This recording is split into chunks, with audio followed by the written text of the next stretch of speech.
law is here. What question? All right, so you can ask a question. You can take questions now.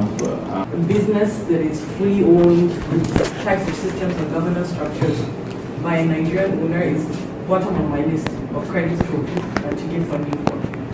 Because I know that I'm going to have to spend a lot of time and energy policing to get my money back.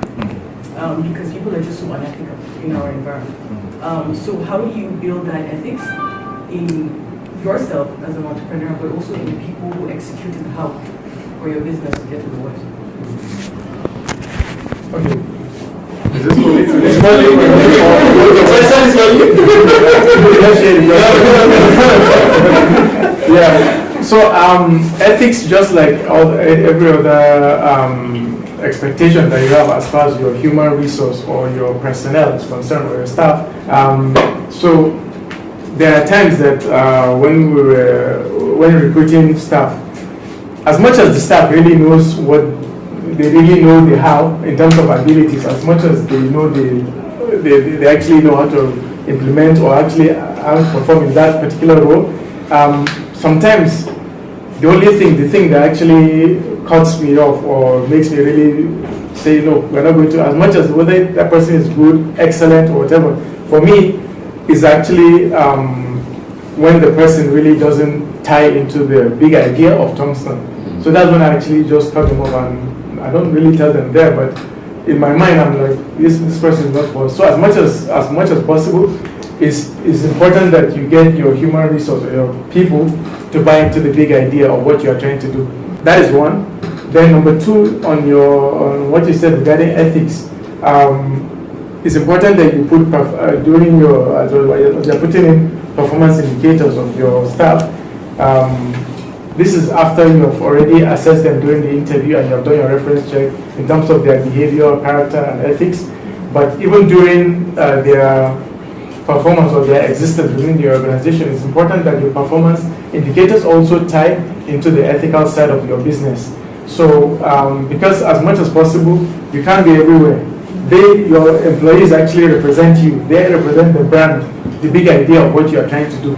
So if they don't have the ethical aspects of what your own brand is actually trying to put out, then they're not going to actually,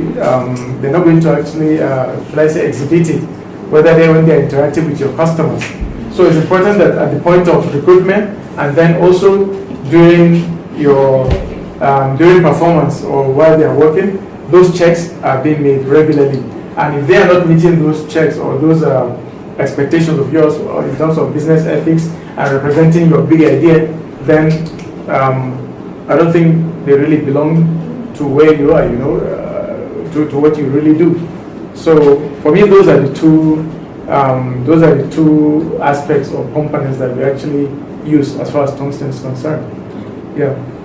Beyond just having employees, you try to allot some shares to them for long haul, because eventually everybody needs to feel ownership of the business. So that's a lot of ways that tech companies, especially outside Nigeria, they used to hold on to great talent, helping people believe, and not just giving people shares, but giving them incrementally over a period of time, so that you say, okay, you're going to own 10-20% of this company over 5 years. So we can measure the performance along the way. And if it's a company or it's an idea worth pursuing, I think people can also hold on to that. Pretty much one of the ways people can also take ownership. Yeah, I think the other aspect of our question, which maybe I didn't address, was it's important that even in terms of financing of your house, of your idea, the bank or whoever you're approaching needs to also buy into the idea, because right now, she said, banks are scared of, there's no ethics in our client. Unfortunately, it's because there's no good database. In the UK or US, if you collect a loan and you run away with it, or they track you.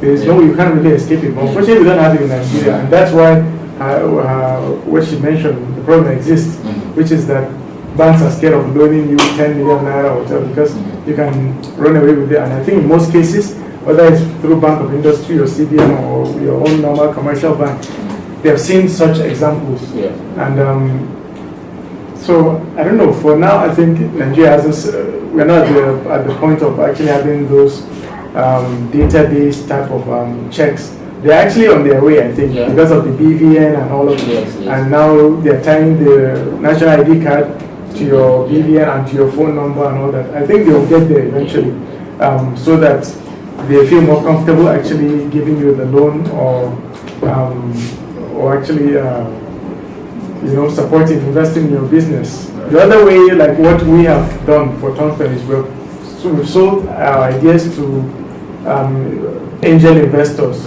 or even other investors, as you can see, like in Shark Tank and all such competitions. So as much as we didn't create the idea yet, we sold the ideas to angel investors, and that's how we started getting our funding to really ensure that we are creating the ideas. And that's what we have tried to leverage on. So far, we haven't approached any bank yet as far as investment and giving us the support or the money to implement our ideas.